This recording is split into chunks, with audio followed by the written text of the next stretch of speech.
Glória a Deus, glória a Deus. Porque dele, por ele, para ele são todas as coisas. Paz do Senhor Jesus, igreja. Que honra, que alegria. Eu não sabia dessa história. Pastor Pedro, Deus abençoe sua vida. Meu Deus do céu. Pastora Kelly, toda essa igreja, gente, meu Deus. Eu estava ali, né, sentindo tanta presença de Deus. Eu ainda estou nesse estado de contemplação que o pastor falou. Sabe assim, quando você, né, eu estou aqui, tipo, ainda na manivela. Porque meu irmão, minha irmã.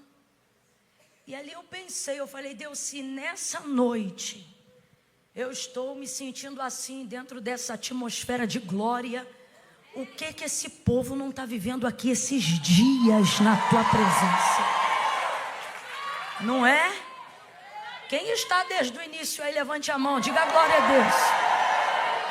Gente, é um privilégio, porque não é todo lugar que a gente vai que a gente desfruta do que estamos desfrutando aqui. Tem lugar, meu irmão, que pode ter a quantidade de gente que tem aqui, pode ter convidados de fora. Eu me lembro da minha cunhada uma vez que disse que chegou em um lugar, em uma dessas grandes conferências, e eu me lembro que ela sentindo ali a ausência de Deus naquele lugar, e não tem coisa pior do que sentir a ausência de Deus num lugar, sobretudo quando você vai ter participação de ser um canal pelo qual acredita-se que Deus vai passar.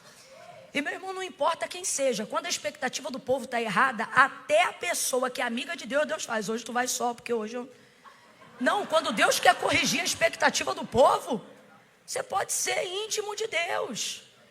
Se Deus quiser corrigir a expectativa, tem lugares que a gente chega, que antes da gente ministrar, estou dando um testemunho, porque eu quero dar testemunho do que vocês estão vivendo hoje aqui. Hoje não, esses dias aqui, eu quero dar testemunho do que eu senti quando eu entrei aqui. E tem lugares que a gente chega, que a gente tem que usar 10, 15 minutos, só de oração e intercessão, para corrigir a expectativa do povo, para ver se Deus vem. Se Deus perdoa, se Deus aceita e se Deus retorna. Porque senão, não adianta, você pode ser o homem mais santo, a mulher mais santa. Se Deus quiser tratar com a igreja, Ele não passa por você aquele dia. Ele pode até estar dentro de você, como está na vida de todos aqueles a quem Ele escolheu, enfim. Mas Ele não flui, não transborda. Que é para tratar mesmo, para o povo entender, a glória é minha. Né? É um jeito de Deus tratar com o seu povo. E eu me lembro que numa dessas conferências, me lembro que minha cunhada entrou num processo de intercessão a ponto de começar a suar, sentindo tipo assim, Deus, se o Senhor não vier, porque irmão, você pode até achar que é homem, mulher de Deus, e pode até ser, mas se Deus não usar, só passa vergonha. Você fica assim olhando, você diz, o que houve? É sério. E aí ela entrou naquele processo de intercessão, de oração. E aí eu me lembro que ela dizia para Deus, Senhor, passa aqui, Senhor, passa aqui. Senhor, passa aqui, passa aqui. E ela ouviu naquele dia, praticamente audivelmente, coisa raríssima. E ela ouviu Deus falando com ela naquele dia, eu não sei o que você foi fazer aí, porque aí eu já não passo há muito tempo. Falei, meu Deus, e ela ali chorando, intercedendo. E ficou impactada, foi uma experiência, né? Em contrapartida a isso, tem lugares como esse que a gente chega.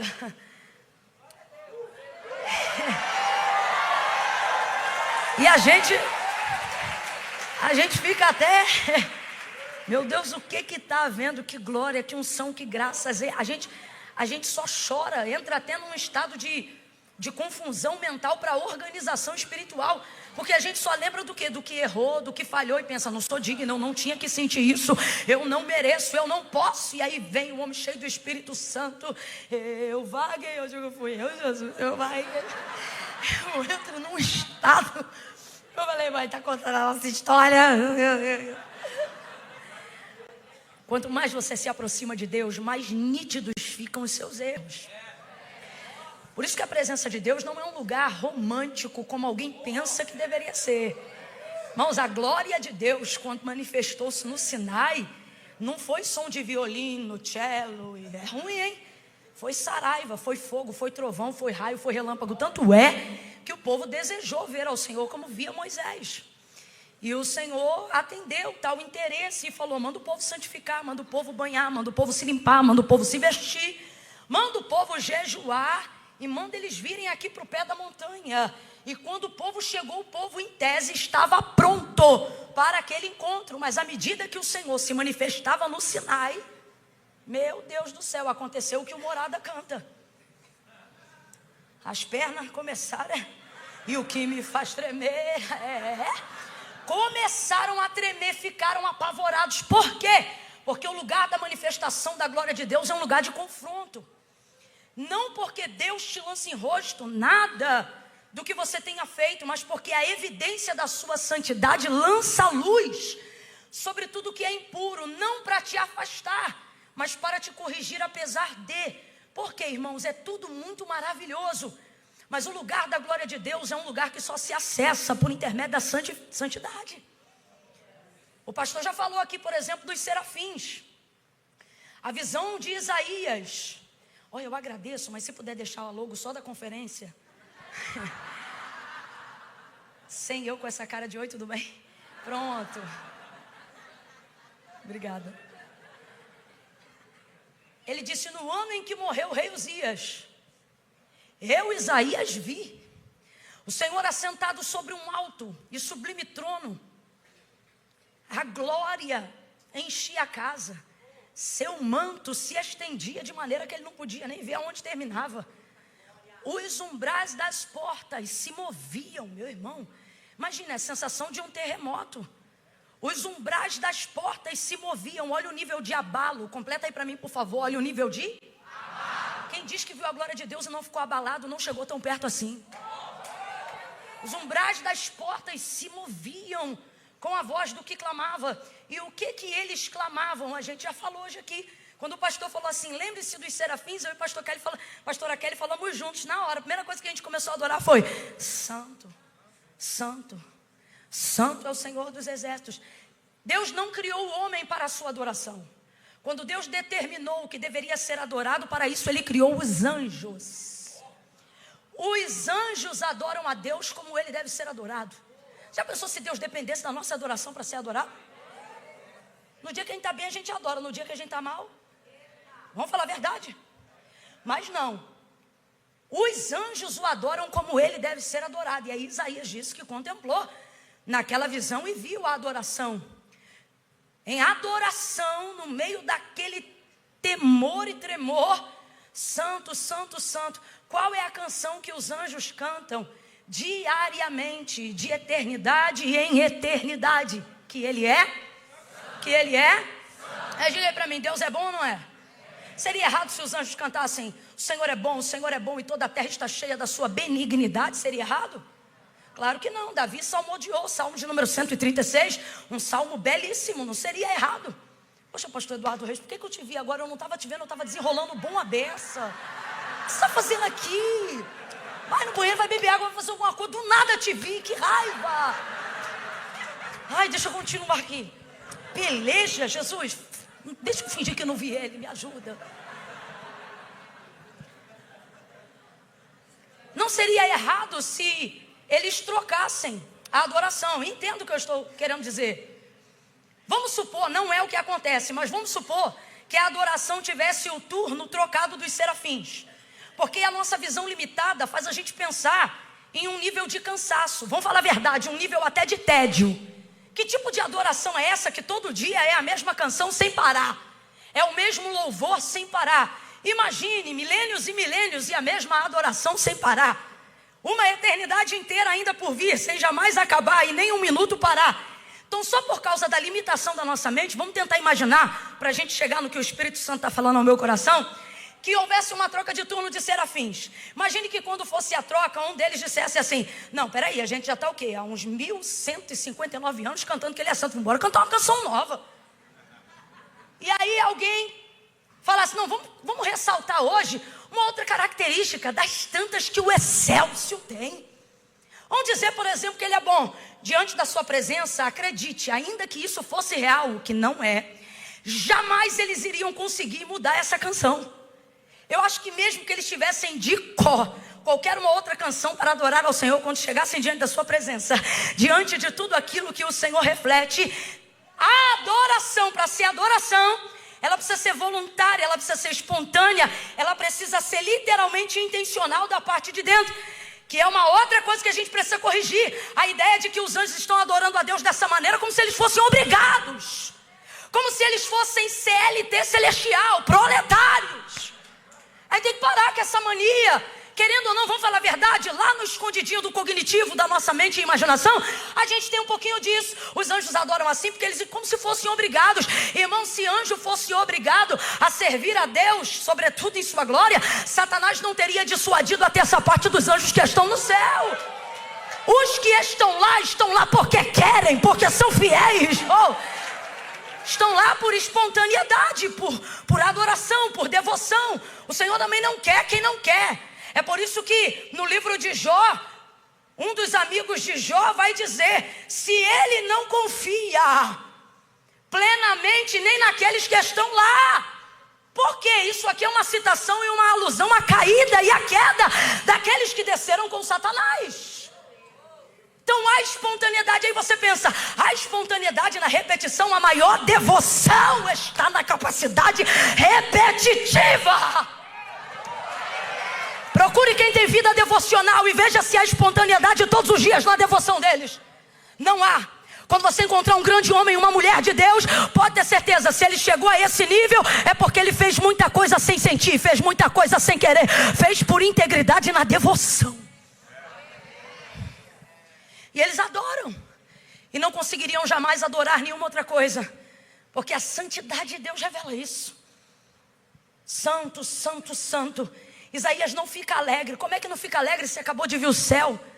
Ele fica apavorado. Quanto mais perto da glória, maior é o pavor, o espanto, o assombro. Rapaz, se você está se aproximando ou pensa que está da glória de Deus, e isso não desperta seus erros, isso não aponta as suas corrupções, em nada você se constrange, você está perto de qualquer coisa, menos da glória de Deus. Menos da glória de Deus. Glória de Deus não massageia seu ego. Glória de Deus não te inspira a peitar. Olha o comportamento dos anjos que nunca pecaram e que foram criados para louvor de sua glória. Com 2 asas cobrem o rosto. Meu Deus, eles não ousam olhar. O que é isso, Camila? Temor, reverência.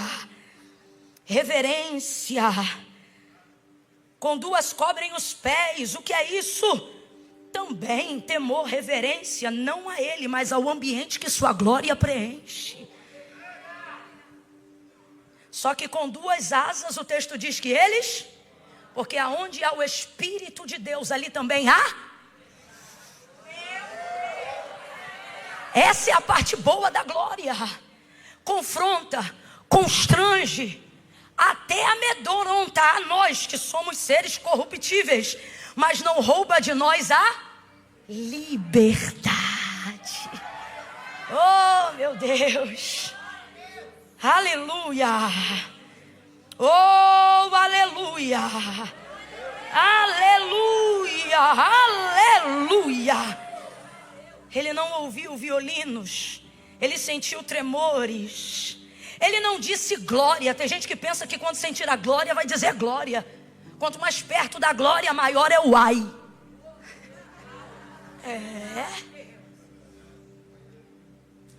Ai de mim, é o reconhecimento da não dignidade de ver tal coisa, sentir tal coisa, estar em tal ambiente. Diante de Deus, eu já senti isso hoje aqui.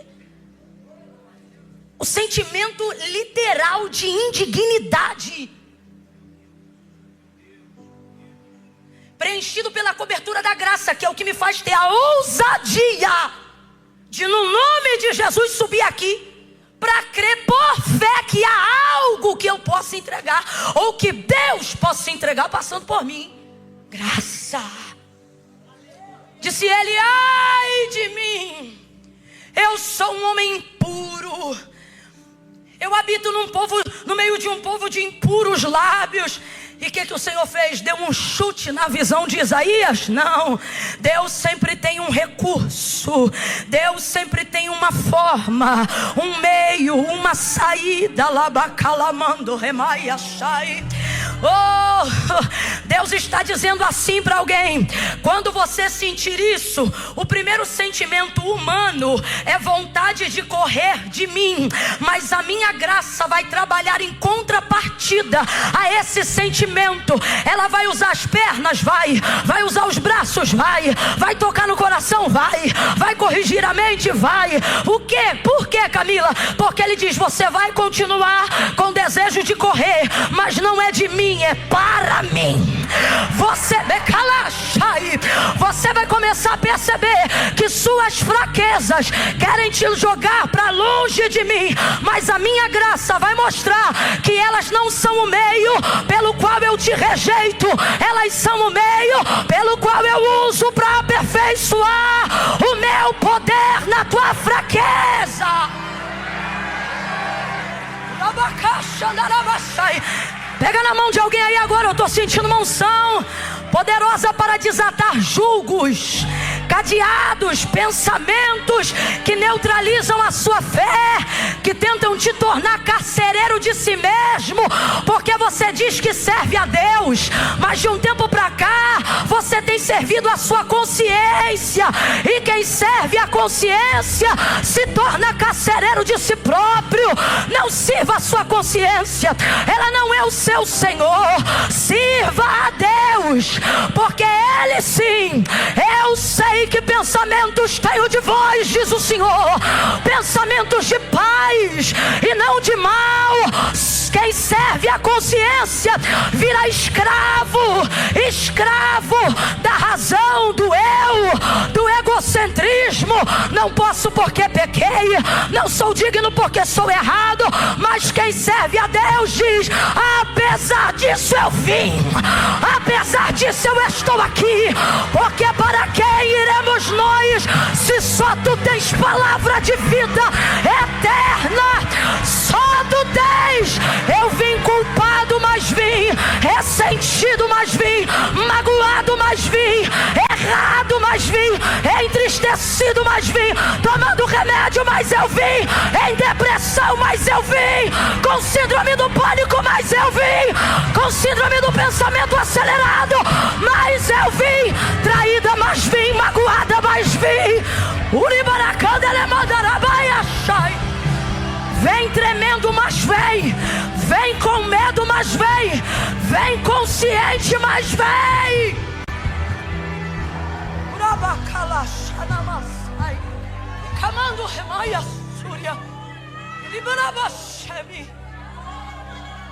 Essa é a parte difícil. Parar de servir a consciência e servir a Deus é a parte mais difícil do cristianismo. Você não tem que perder a consciência, senão não vai entender o cristianismo. O culto não é sobrenatural. Paulo disse: apresentem um culto racional. Será possível fazer isso sem consciência? Então não pode perder a consciência. O que você não pode é permitir que a última palavra seja dela. Senão você se tornará servo da consciência e não servo de Deus.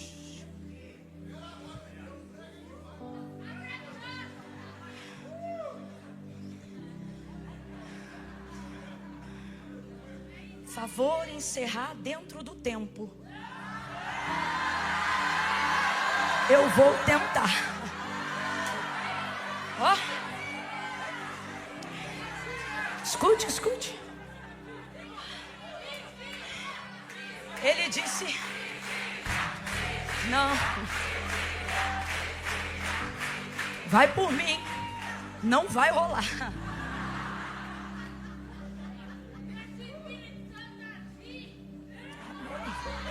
Amém.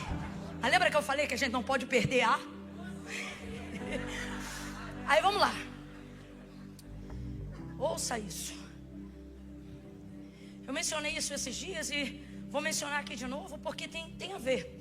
John Piper tem uma frase que eu gosto muito. Ele diz assim: se o Deus que você diz adorar nunca discorda de você, nunca te confronta, é bem possível que você esteja adorando uma versão idealizada de si mesmo e dizendo que é Deus. Vou repetir. Se o Deus, não foi eu que falei não, foi John Piper, já falei, né? Se o Deus que você diz adorar nunca te confrontar, nunca discorda de você, é muito possível que você esteja adorando uma versão idealizada de si mesmo e dizendo que é Deus. Quem faz isso? Sua consciência, que trabalha com a razão, que trabalha com a lei do direito, que trabalha com mérito. E aí você confunde tudo, acha que santidade é isso, e acha que é cristão, mas está indo dentro de uma vertente onde não carrega silício no corpo, mas aperta a alma. Está sangrando por dentro.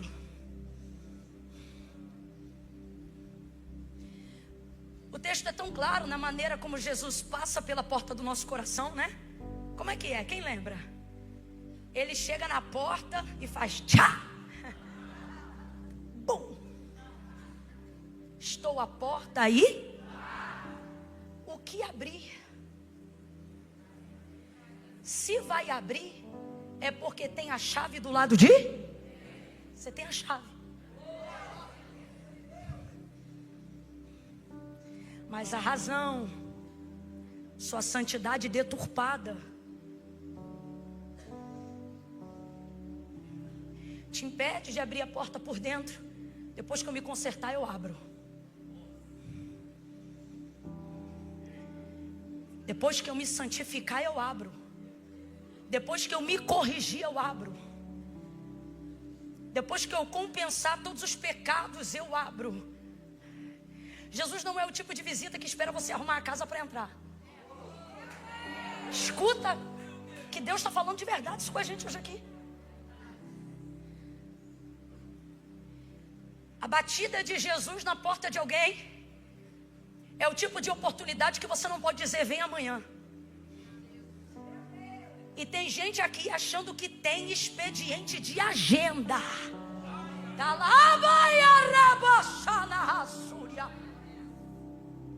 Que pode agendar a visita de Jesus para outro dia. E Jesus está dizendo: eis que estou à porta hoje e bato. Camila, mas está tudo desarrumado, está assim, está assado. Camila, a coisa está tão braba do lado de cá, que é capaz de que se eu abrir a porta, o primeiro a receber ele nem sou eu, são os demônios que moram em mim. E daí? Camila, eles são brutais, são violentos. Ele diz que o mais valente só é valente enquanto o mais valente que ele não chega. Depois que ele chegar, eu não sei para quem, mas agarra a mão de alguém agora e diz: abre essa porta, abre essa porta. Abre essa porta, abre essa porta. O mais valente quer entrar. O mais valente quer entrar. E o valente anterior, o que é que ele vai fazer? Ele vai manietar o valente. Está amarrado, vencido e sem força. Urabaia calachai. Está amarrado, vencido e sem força. Todo demônio que quer te envergonhar e que quer te impedir de viver a totalidade da graça de Deus e a plenitude de uma conversão verdadeira, assim diz o Senhor: abre a porta, porque está amarrado, vencido e sem força. O mais valente chegou.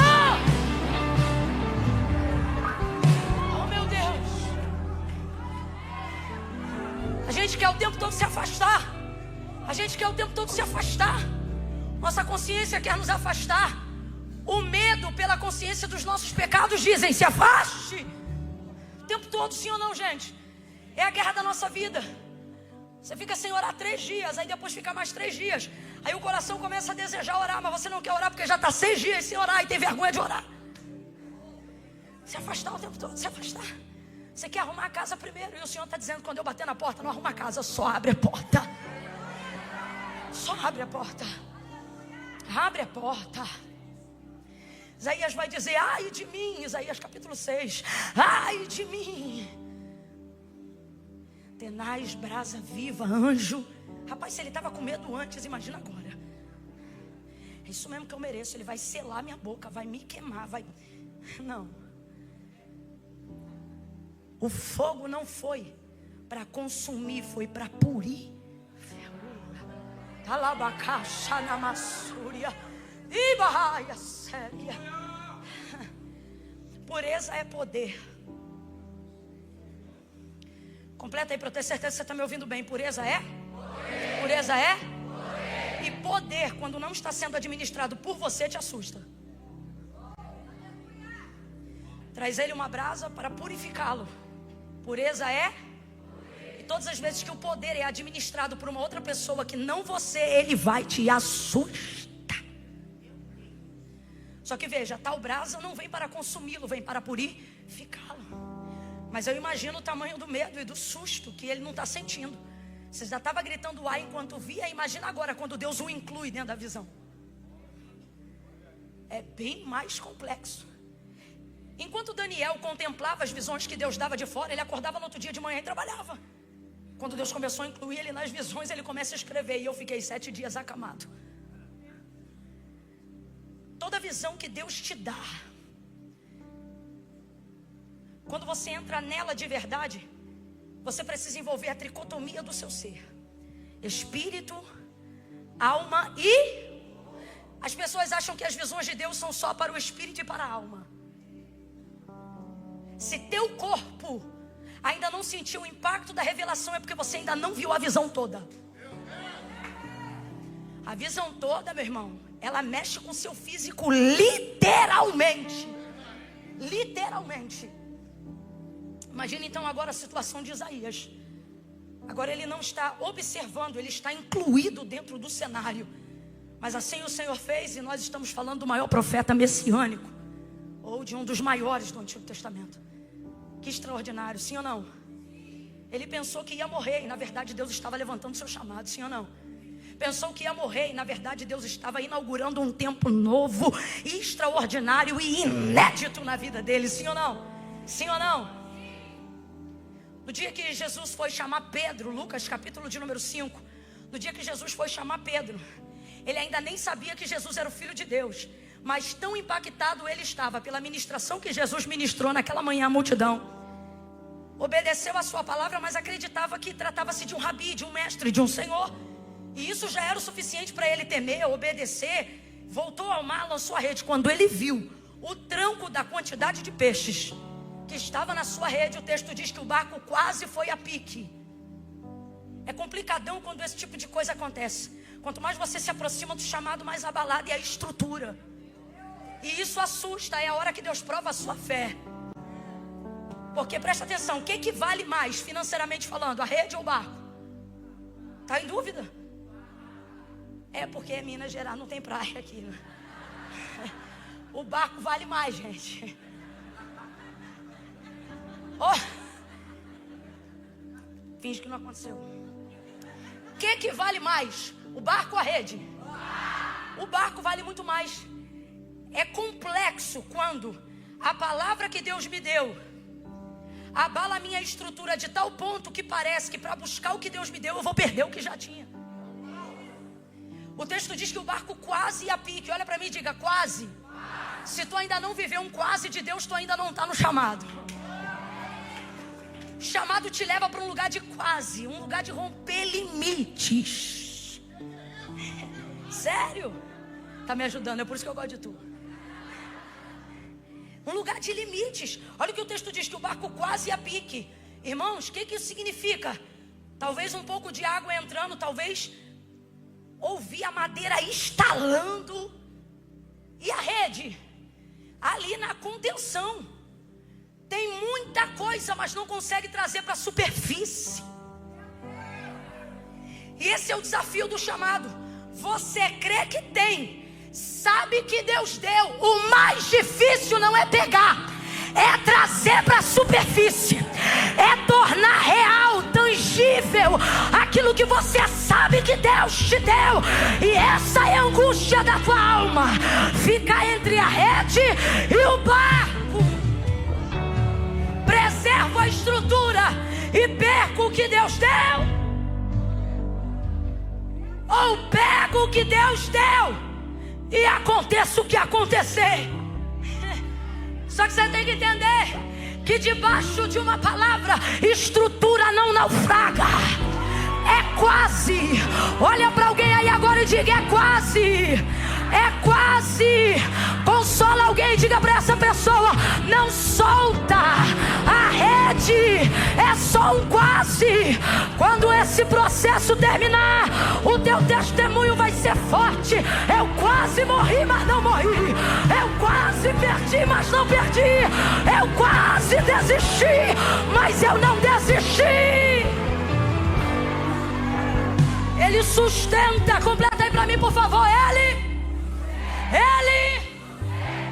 E eu fico imaginando um abalo psicológico.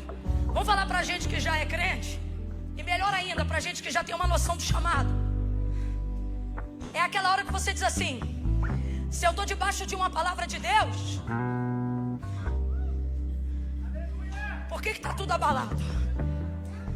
É aquela hora que você não... Eu vou falar rasgado que é pra todo mundo entender.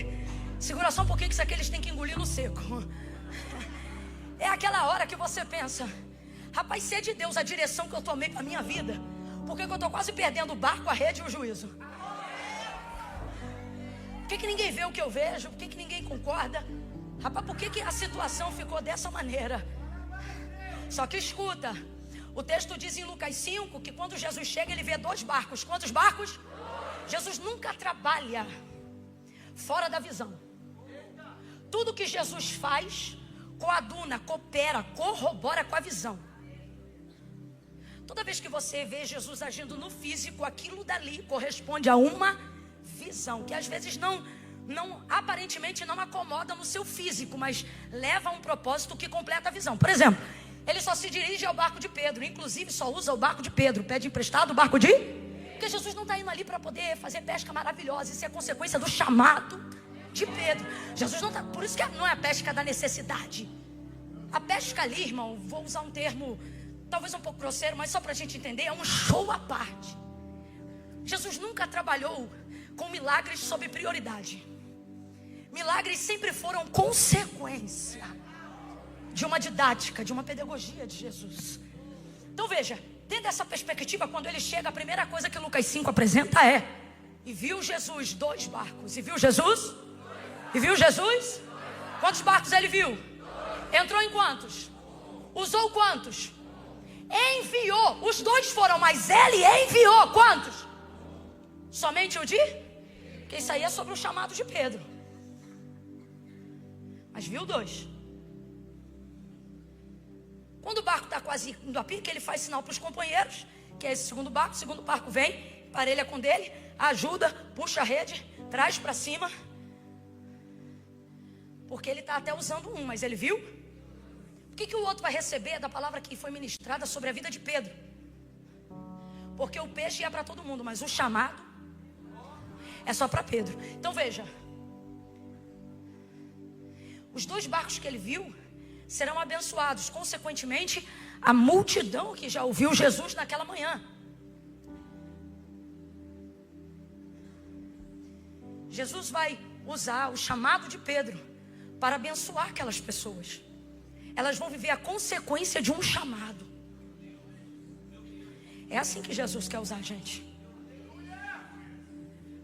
Mas por quê que o tranco que quase leva o barco a pique é o de Pedro? Porque quando Jesus chegou na praia, qual foi o barco que ele usou? Você não vê isso, e eu também não posso afirmar. Mas conhecendo um pouquinho, menos que uma unha de Jesus, mas sendo significativo o suficiente, eu imagino Jesus pregando no barco de Pedro naquela manhã e medindo a estrutura todinha dele. Vai aguentar o tranco. O peixe vai para todo mundo, mas o tranco só no barco de quem foi chamado. E aí você não entende por que minha família recebe da palavra que está sobre mim. Por que até meus vizinhos são abençoados por causa da oração que eu faço na minha casa? Na hora de ver demônio, não são os vizinhos que veem, é quem foi chamado. Na hora de pagar preço, não é os moradores da casa que vêm, é a coluna de oração da casa quem Deus chamou. E isso vai dando uma revolta na gente. Só que o Senhor está dizendo, não é que você está revoltado, era para você se sentir privilegiado, porque o barco que eu usei foi o seu, a estrutura que eu preparei foi a sua. Qualquer outro barco que não ao seu, talvez teria naufragado, mas você não. Deus trouxe alguém hoje aqui para dizer, vai te assustar a minha glória, a minha unção, meu chamado, mas eu quero te dar uma palavra como garantia. Eu já medi a tua embarcação, eu conheço a tua estrutura. Você pensa que vai morrer, mas pega a mão de alguém e diz, tu aguenta o tranco, tu aguenta o tranco. Ele preparou você, capacitou você, ungiu você, chamou você, Ele escolheu você. Então para de reclamar e segura essa rede e leva para a superfície tudo aquilo que Deus já te entregou. Bate na mão de 2 ou 3 aí e diga, para de chorar e puxa a rede, para de chorar e puxa a rede, para de chorar e puxa a rede. Pega essa rede, levanta essa rede, já está na tua mão, já está na tua mão, já está na tua mão. Coloca para cima, realiza, faz acontecer. Quem fez um milagre? Jesus ou Pedro? Bora! Quem fez um milagre? Jesus ou Pedro? Jesus ou Pedro? Jesus. Última vez, só para ter certeza que você está respondendo, entendendo e não está só no coro. O milagre, quem fez? Jesus ou Pedro? Acende as luzes aí para mim, por favor. Eu quero que vocês tenham experiência também. Tem um sol para cada pessoa na cara de vocês. Deixa assim, por favor. Jesus ou Pedro? Foi Jesus que fez o milagre, sim ou não? Então você tem que entender uma coisa, já está feito. Fala comigo, já está feito. Se já está feito, eu não vou soltar não, irmão. O mais difícil, o impossível, o improvável, o inédito, o complicado, eu só tenho que revelar. E se disso depender o esforço de quem não vai abrir mão, eu vou puxar mesmo que sangre um pouquinho. Eu não vou perder o impossível por causa de um estalar de barco. O impossível, Deus está dizendo para alguém, eu não te chamei para fazer o impossível, eu já fiz o impossível. Eu só estou pedindo para você, sabe o que? Mostra o que eu já fiz. Ele é bacana, rebaia. Revela o que eu já fiz. Só isso. Completa. Completa. E assim ele foi chamado. E abra sua Bíblia em Lucas, capítulo de número 5. Não, já estou pregando. Eu só vou ler porque eu não quero críticas daqueles que estão olhando e dizendo, lá, porque rapaz, tu está pregando a Bíblia, falando da Bíblia, citando o texto, mas tem alguém em casa que vai dizer assim, não abriu a Bíblia até agora. Eu não sou muito adepta de críticas, então evito brechas. Lucas capítulo 5. Eu quero ler só um versículo para a gente concluir. Só um.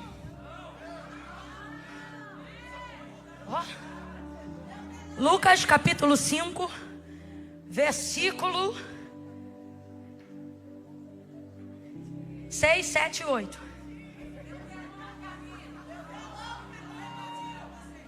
Ia lá. Manda bala, só porque eu sou do Rio de Janeiro, tu tá mandando eu. Amém. Ele está usando, glória a Deus. Obrigada. Lucas capítulo 5.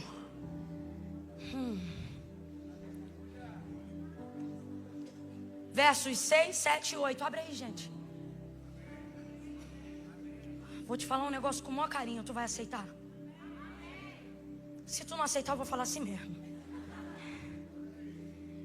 Presta atenção.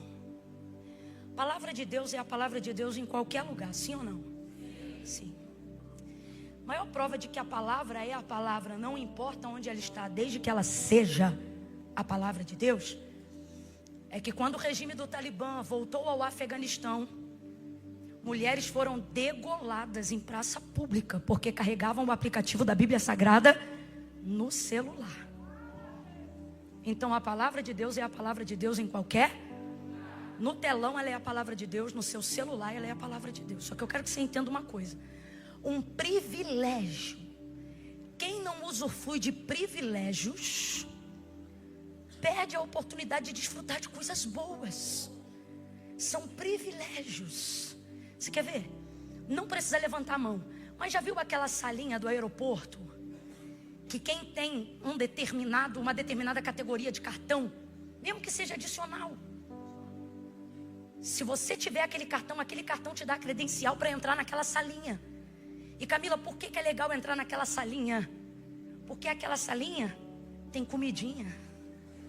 Aquela salinha tem água com gás, tem água comum, tem suco, tem refrigerante, tem caldo. Irmãos, Deus já usou aquela salinha para ser socorro presente tantas vezes na minha vida.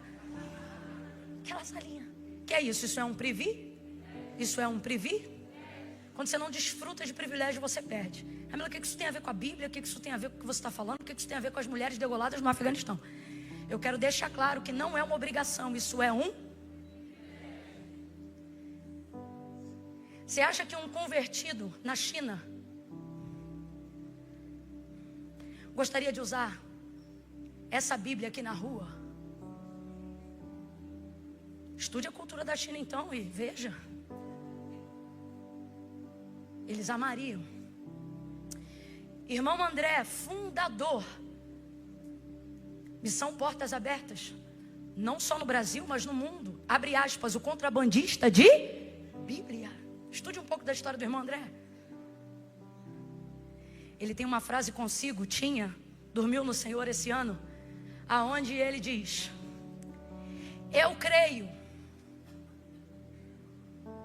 que toda porta está aberta para você passar por ela e pregar o evangelho, desde que você não vá preocupado em voltar. Isso é muito forte. Quem entendeu sabe o quão forte é isso. Isso era o que guiava a vida dele, e Deus lhe deu muitos dias. E sabe o que ele mais fazia atendendo missões no mundo? Compartilhava exemplares da palavra da Bíblia. Foi confirmado hoje a morte de um missionário no Quênia. Alguém viu essa notícia? A esposa dele infelizmente confirmou a sua morte. Sabe aonde estavam algumas das indicações de que ele era missionário? Não só o evangelho que ele pregava, mas que ele carregava. Isto não é só um livro.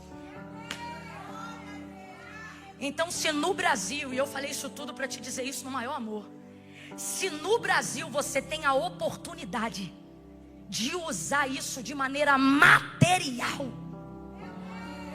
nunca deixe de poder, uma vez que você pode, a usar a sua Bíblia.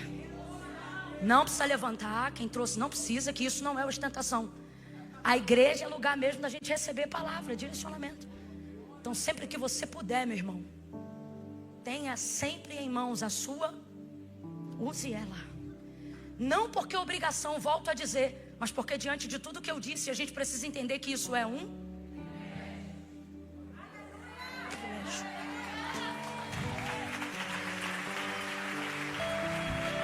Vamos lá, Lucas capítulo 5, somente esses 3 versículos, 7, 8 e 9, para a gente encerrar. Fazendo assim, colheram uma grande quantidade de peixes e rompia-se-lhe a rede.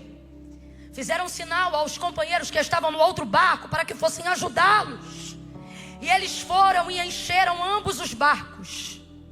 E eles foram e encheram ambos os barcos. E eles foram e encheram ambos os barcos. Eles foram e encheram ambos os barcos. Olha para quem está do teu lado e diga assim: se meu chamado não encher teu barco, então não foi Deus que me chamou não.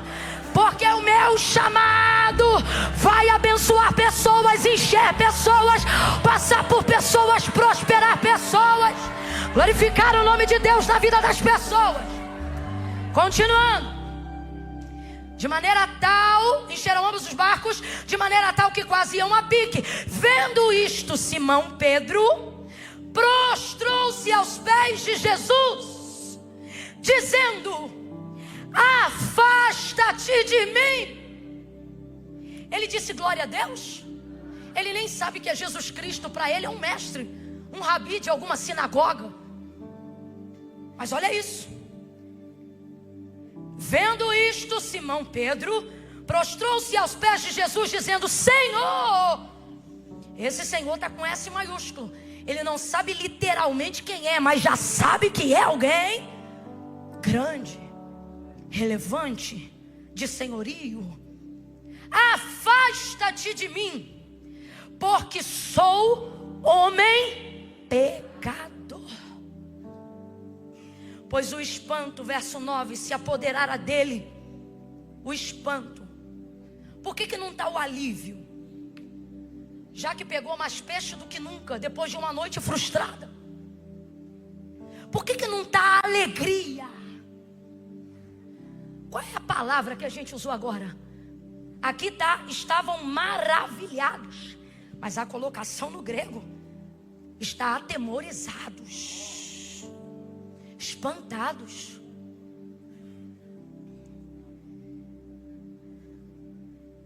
Por causa da pesca que haviam feito. De igual modo também Tiago e João, filho de Zebedeu, que eram companheiros de Simão. Disse Jesus a Simão: não temas, de agora em diante serás pescador de homens. Chamou ou não chamou? Chamou ou não chamou? Chamou ou não chamou? Olha para quem está do teu lado e diga: chamou sim. Agora responda para esse irmão que está aí do teu lado: mas eu sou pecador. Fala para ele: mas chamou. Diga: mas eu sou pecador. Grita para ele: mas chamou. Se chamou, vai. Se chamou, obedece. Se chamou, se rende, meu filho. Se rende, minha filha. Sempre me perguntam sobre o chamado. Camila, é muito difícil atender o chamado? E eu sempre respondo da mesma forma: só há uma coisa mais difícil do que não se render ao chamado. O quê? Fugir dele. Dá muito mais trabalho. Qual foi a palavra de Pedro? Afasta-te. Qual foi a palavra de Pedro? Espantado pelo que aconteceu, ele disse: impressionado com o que aconteceu, ele diz: afasta-te. Vou parafrasear. E a resposta de Jesus a ele em relação a isso é: segue. Ele está dizendo: afasta-te. Em contrapartida, Jesus está dizendo: vem para perto. Ele está dizendo com a boca dele: fica longe, porque eu sei quem eu sou. É isso ou não é?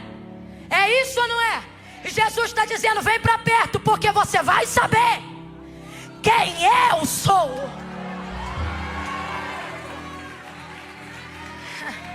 Eu sou o caminho, a verdade e a vida. Ele nunca disse eu sou a chegada. Também nunca disse eu sou a partida. Porque andar com Jesus não é sobre como você começa, e nem é sobre ter a inspiração no prêmio da chegada. É sobre aprender a desfrutar com Ele a caminhada enquanto você vai até o destino que Ele traçou. Por isso Ele nunca disse eu sou o destino, apesar de ser. Ele disse eu sou o caminho. Ele disse eu sou a verdade. Ele disse eu sou a vida. Eu sou a vida. A vida que você procura, eu sou. sou. A vida que você deseja sou eu. Eu sou. Quando ele chamou a Moisés, e Moisés disse: quando eu chegar lá e me perguntarem quem me enviou a eles, o que eu respondo? Ele disse: diga para eles que o eu sou te enviou a eles. O que é que isso significa? O Deus dos vossos pais, o Deus de Abraão, o Deus que cumpre promessa. Mas sabe o que isso também significa? Moisés, você não vai saber quem eu sou em uma hora de conversa de sarça. Vai libertar o meu povo e você vai ver quem eu sou. Deus você não conhece no dia que ele chama, você conhece depois que você aceita o chamado e começa a caminhar com ele. Quando você caminha com ele, aí você descobre: eu sou água que sai da rocha, eu sou nuvem durante o dia, eu sou fogo durante a noite, eu sou roupa que não acaba, eu sou maná no deserto, eu sou o que você precisar que eu seja, na hora que você precisar que eu seja, desde que você esteja no lugar que eu te chamei. Pega na mão de quem está do teu lado e diga: você não é, mas ele é. Você não é, mas ele é. Você não pode, mas ele pode. Você não quer, mas dele eu querei o efetuar. Aceite o seu chamado. Aceita, aceita.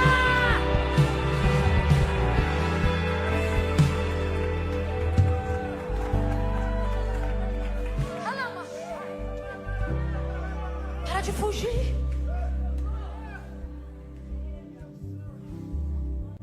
Quanto mais você vê quem você é, mais você diz: afasta-te. Só que veja, Mateus 16, 24 em diante, ele nunca disse: se alguém quiser vir após mim, me chame. Não. Se alguém quiser vir após mim, negue-se a si mesmo, tome sobre si a sua cruz, e essa é a minha parte que mais me interessa. Aí, siga-me. Quando você diz assim: afasta de mim que eu sou pecador, ele está dizendo: é por isso que não sou eu que te sigo.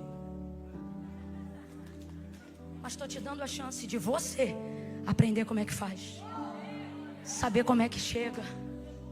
Vem comigo. E eu te pergunto: quem pode rejeitar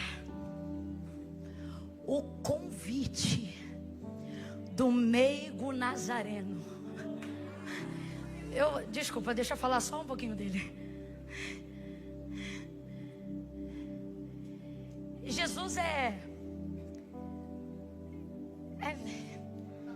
até difícil falar, né? É isso, ele é. Ele é cheirosão. Ele é o homem da Galileia. Terrível, maravilhoso. Ele é santo, poderoso, príncipe da paz, Emanuel, Deus conosco, Yeshua, o verbo.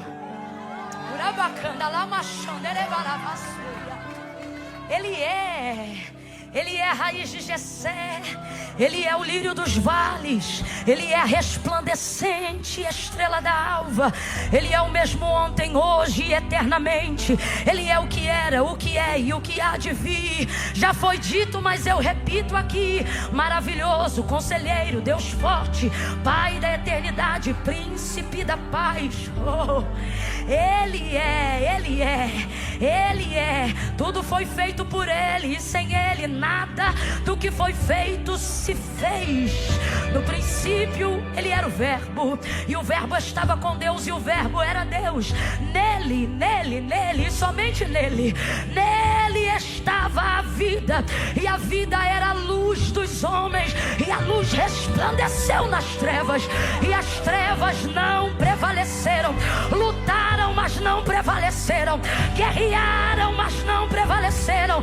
Porque antes da cruz ele já era o haja luz, o alfa e o ômega, o primeiro e o último, o leão e o cordeiro, o imaculado, o santo, o unigênito do Pai, o cordeiro que tira o pecado do mundo.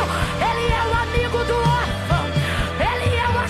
de viúvas, Ele é o juiz do injustiçado, Ele é o Pai dos esquecidos, Ele é, tudo foi feito por Ele, e sem Ele nada do que foi feito se fez.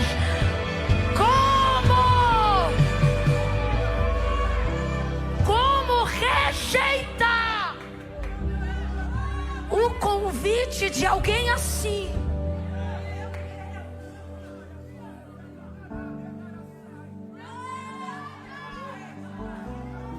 Você não está cansado do chamado. Você está cansado da força que você faz se debatendo para não aceitar. Você não está cansado da caminhada com Cristo. Você está cansado da força que você faz para desviar do caminho da renúncia, do caminho da aceitação, do perdão, da confissão. O que está te cansando é isso. Não vem para cá querer contar história triste de evangelho para mim, não. Você quer contar história triste? Valeu o início, o meio e fim de Pedro. O que parece covarde no início, negando 3 vezes, como último pedido, pede a cruz de cabeça para baixo no final. Porque ele não reconhece, ou melhor, ele reconhece que não é digno de morrer a mesma morte de seu Senhor. Eu já vi no chamado covardes virarem homens nobres. Eu já vi o chamado pegar as mulheres mais faladas e desprezíveis e torná-las santas, como se nunca tivessem pecado. Eu já vi o chamado pegar gente que não sabe falar e Deus dizer: quem fez a boca do mudo ou do que fala. Eu acho lindo quando Deus diz isso para Moisés. O que ele está dizendo é: eu não estou te chamando porque você fala. Se você fosse o escolhido e fosse mudo, te chamava também. Foi ele mesmo que disse que os surdos não são os que não ouvem, mas os que ouvindo não escutam. De igual forma, os cegos não são os que não veem. Ele disse isso em João 9, depois da cura do cego, acerca dos fariseus. Mas são aqueles que vendo não discernem, não compreendem. Jesus nunca desprezou ninguém por causa das suas deficiências, porque elas não apontam o fim de um chamado, elas apontam o ponto de partida pelo qual Deus começa o trabalho. Amém ou não amém? Pare de dizer afasta-te. Isso é que está te cansando. Isso é que está minando sua energia. Segue Ele hoje. E aonde Ele entrar, você entra. Onde Ele sentar, você senta. O que Ele falar, você repete. E o que Ele te mandar, você obedece. E você vai começar a desfrutar do melhor cansaço da vida. O cansaço que te realiza. Porque tudo na vida te cansa. Então não é sobre não cansar, é sobre escolher qual cansaço você quer sentir. Por exemplo, hoje é o último dia da conferência, sim ou não? Sim. Alguns vão bater na cama e não vão dormir, vão entrar em coma. Profundo e não induzido. Ou induzido pela glória. E enquanto dormem, vão ter sonhos maravilhosos, revelações, apontamento, direcionamento. Deus fala por sonhos.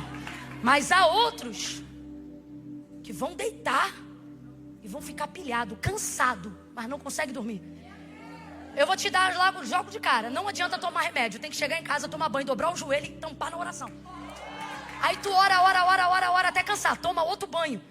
Porque você acha assim: vou fazer uma oraçãozinha, vou tomar banho primeiro e orar depois. Quando acaba, tem que tomar outro banho. Pingou. Por causa da quantidade de coisa que você recebeu e tua alma ainda está ruminando.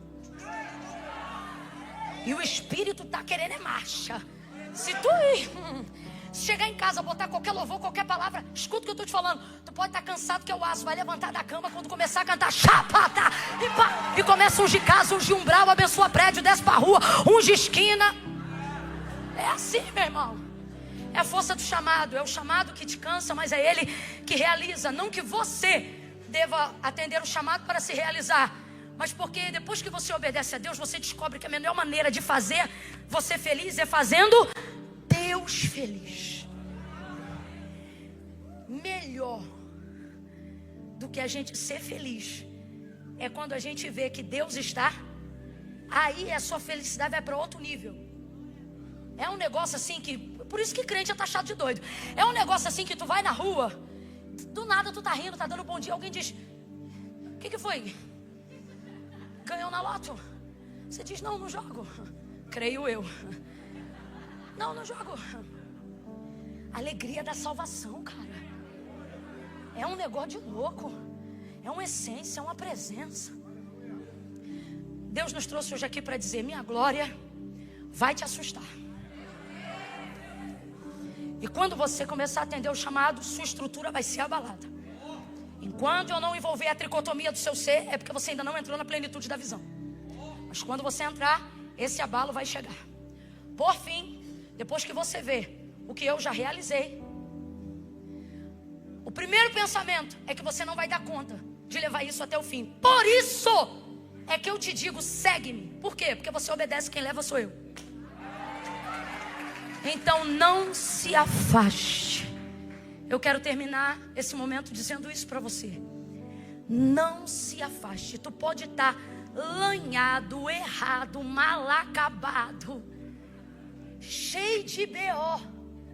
Lembra do coração? Esperando arrumar a casa para abrir a porta. Jesus está dizendo: abre a porta do jeito que tá. Ele nunca disse: se arruma e vem. Ele disse: vinde a mim, todos vós. Sabe por que eu gosto dos tais? É advérbio de tempo. Significa que advérbio temporal. O que é advérbio temporal? Significa que é passageiro. Literalmente na etimologia da palavra, temporal, passageiro. Tudo que está não é permanente. Então por isso ele tem a garantia: vinde a mim todos vós que... Porque ele sabe que o que está acontecendo com você agora não é permanente. É passageiro, é temporário. Aí ele diz: e eu vos, não é você. E eu, disse o Senhor, vos. Quem vai dar o alívio é Ele. Você só tem que se render. Não, Camila, mas é que eu tenho muita coisa para resolver. Disse Jesus: ora, sem mim. Isso não é poético, isso é literal. Sem mim, nada. Vai ver, você está aqui hoje, daqui de cima, olhando o jeito que você pulou, o jeito que você adorou, o jeito que você glorificou. A impressão que eu tenho é que geral aqui é crente até o tutano. E talvez até seja. Só que ser crente não é garantia de ser salvo. Nem todo crente é salvo, mas todo salvo é crente. O que isso significa, Camila? Tem que confessar Jesus como seu Senhor. Não foi Camila, não foi religião, nem padre, nem pastor.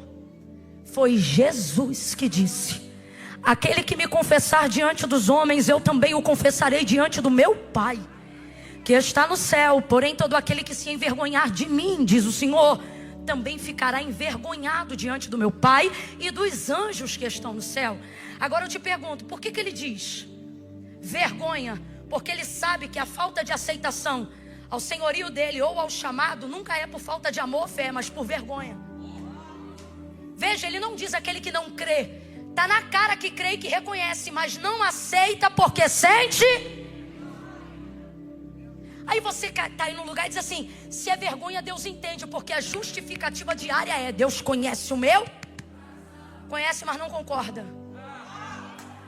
Ou você confessa, ou se por vergonha que você não levar, não confessar, por vergonha lá, você também não será. Camila, então o que eu faço com a vergonha? Mete ela no bolso e entrega a tua vida com vergonha e tudo. Por quê? Porque vergonha é passageira, mas salvação é eterna. Bota isso na balança aí agora e veja o que você está fazendo com a sua vida. Não, Camila, mas eu tenho uma parada tico-tico no fubá. Inclusive está eu e o tico-tico hoje aqui. Vem você, vem o tico-tico. Se tiver fubá atrás também. Apóstolo Joel estava aqui ontem. Ele é testemunha do que eu estou falando. Eu não falo isso à toa. Eu estava pregando na igreja dele ano passado, não lembro. Não me lembro exatamente, porque a gente vai sempre lá, mas em uma dessas idas, eu sempre falo uma coisa quando eu estou falando sobre isso. Tem gente que não vem. Deus já me deu isso em alguns lugares. Tem gente que não vem porque diz assim: não, Camila, hoje eu estou carregando um bagulho aqui que Inclusive, depois que o culto acabou, ainda tem que distribuir o bagulho. Por ver você, o bagulho, se o fornecedor estiver aí, pergunta se ele quer vir também. Aí estou pregando lá no apóstolo Joel e falei isso. Vem o cara e o bagulho. O fornecedor não estava. Ele era o cara, o bagulho e o fornecedor. Largou tudo no altar. Fique tranquilo que tinha inclusive um policial na igreja. Cuidou de tudo. Teve misericórdia. O que eu estou querendo dizer? Jesus não disse se arruma e vem. Ele disse: vinde a mim todos vós. É passageiro, é temporário. Agora, a decisão determina quanto tempo. Você tem que vir. Quem conhece um pouquinho do meu testemunho, que é bem curtinho, sabe que eu não vim assim de blazer, não.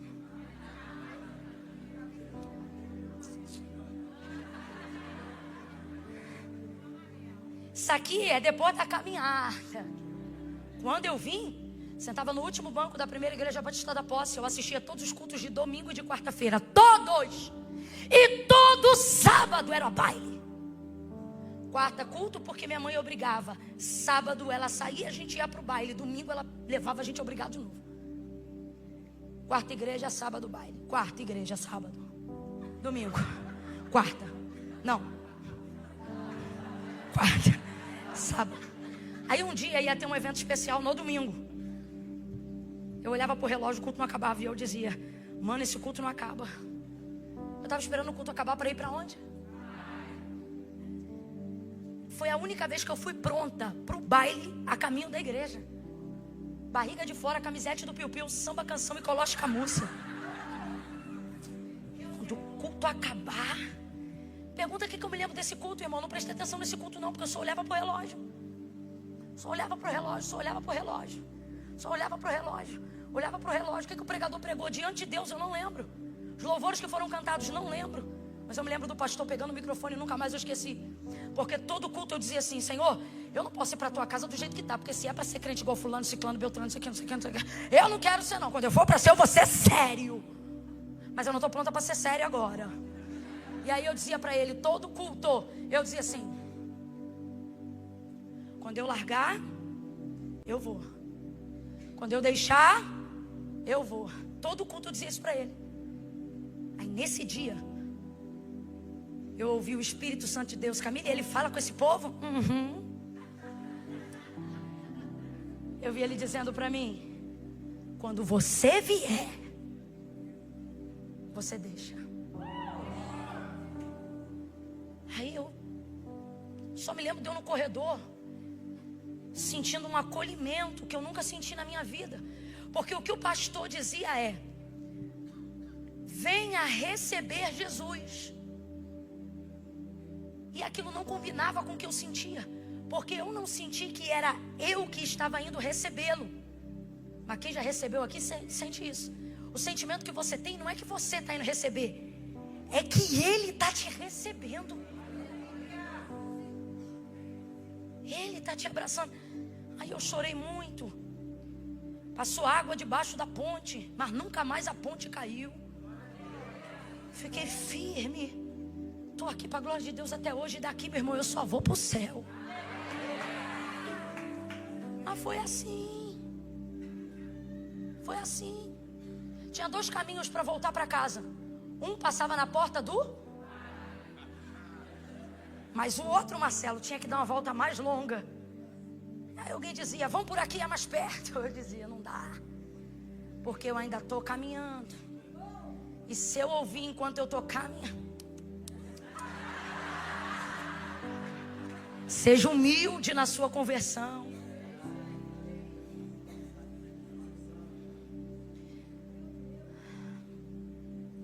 Acerca das tentações da carne, a palavra de Deus não diz resiste. A palavra de Deus diz: eu fazia o caminho mais longo na hora da volta da casa, só para casa, só para não ter que passar. E os amigos e todo mundo que estava lá, de longe.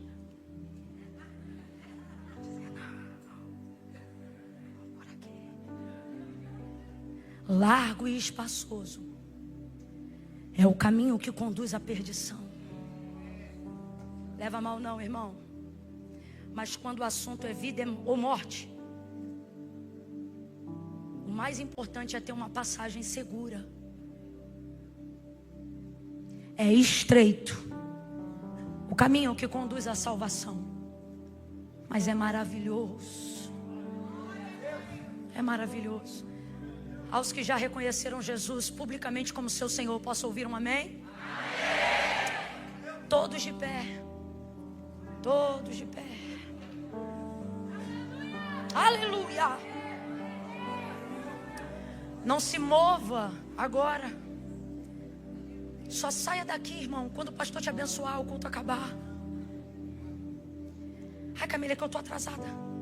5 minutos lá fora não muda nada na sua vida, mas aqui muda até 5 anos da tua hereditariedade. Fique em paz. Eu quero orar por 2 tipos de pessoa. Somente 2. Primeiro, e vai ter que confessar. O primeiro grupo de pessoas são os que já são convertidos, os que já confessaram Jesus como Senhor, já caminham com Ele. De vez em quando passam o estreito, mas estão com Ele. Mas reconhecem que estão cansados de si mesmo e do caminho de fuga que criaram para não se render ao chamado, ao ofício ministerial, ao propósito intencional pelo qual Deus te criou. Camila, foi para mim. Eu estou vivendo esse cansaço. Eu estou num caminho de fuga. Meu coração ama, minha alma o deseja, mas meus hábitos me colocam em posição de corrida contrária. Isso tem me deixado triste. Eu não tenho respostas que justifiquem esse comportamento que eu tenho tido. E a conferência foi uma injeção de ânimo para mim nisso. E eu quero fazer hoje com Deus um renovo de uma aliança do propósito. Eu quero rendição, eu quero pedir perdão pelo tempo de negligência. Eu não vou dizer, Senhor, me perdoa por todos os meus pecados. Não, Senhor, hoje eu quero te pedir perdão pela negligência do chamado. Se você reconhece que essa pessoa, ainda que convertido, salvo, mas reconhece, levanta a sua mão aonde você está agora. Só levante a sua mão. Levante a sua mão. Fique de mão estendida. Fique de mão estendida. Aonde você está?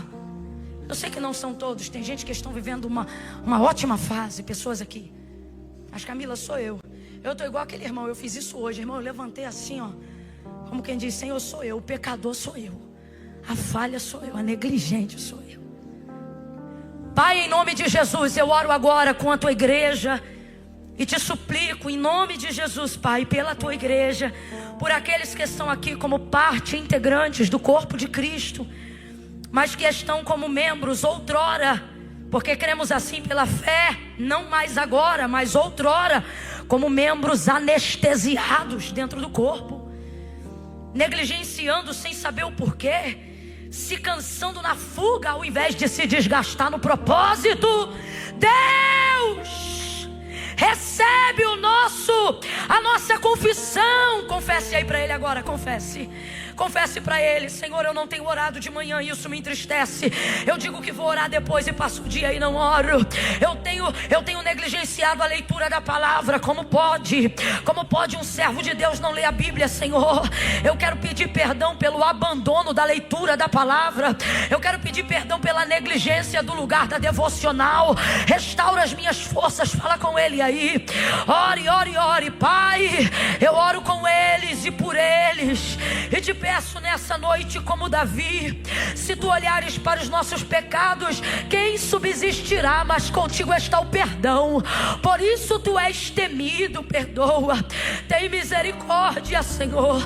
Tem misericórdia e restaura as forças daquele que não tem mais nenhum vigor. Restaura as forças daquela que não tem mais nenhum vigor, porque a tua palavra diz que os que esperam no Senhor renovarão as suas forças.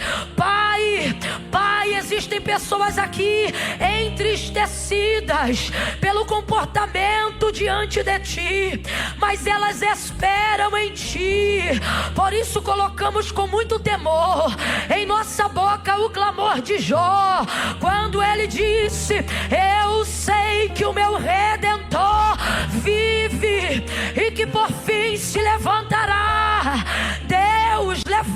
levanta. Levanta o espírito abatido, o mesmo espírito que ressuscitou Cristo dentre os mortos.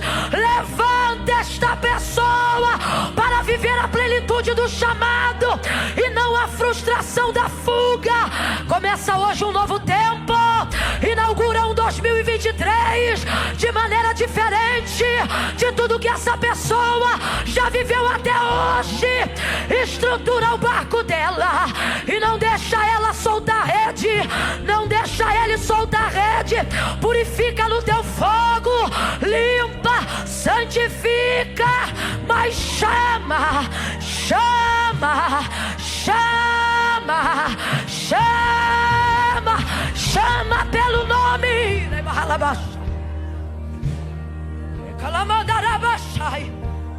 Em nome de Jesus, Senhor, renova, traz de volta aquele coração que não resistia à tua presença. Traz de volta aquele coração que desligava o fogo para atender o chamado da oração. Traz de volta aquele coração que encostava o carro em qualquer lugar para se render em adoração. Traz de volta, Deus, aquele coração cujas primeiras horas do dia eram dedicadas ao Senhor para buscar primeiramente o reino do céu e a sua justiça. Traz de volta aquela oração de madrugada de quem te conheceu às 3 horas da manhã. Traz de volta o jejum que santifica. Traz de volta a renúncia. Traz de volta, em nome de Jesus. Resgata, Senhor, a intimidade que a negligência perdeu. Urabacalaço.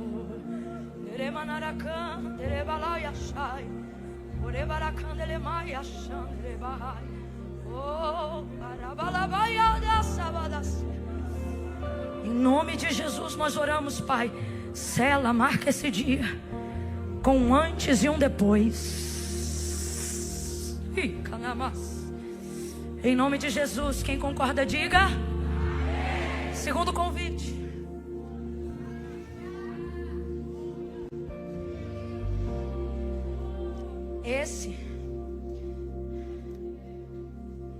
Você vai levantar a mão aí aonde você estiver.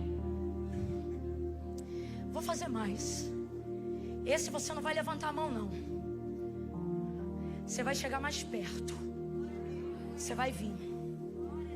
Marcela, a gente sabe cantar o trechinho daquela música que diz mais perto. A gente sabe. A gente é você sabe, né? Ó, você que se afastou, você que já serviu esse Deus, deixa, irmão, cada um sente a glória do jeito. Olha pra cá e busca a glória pra você.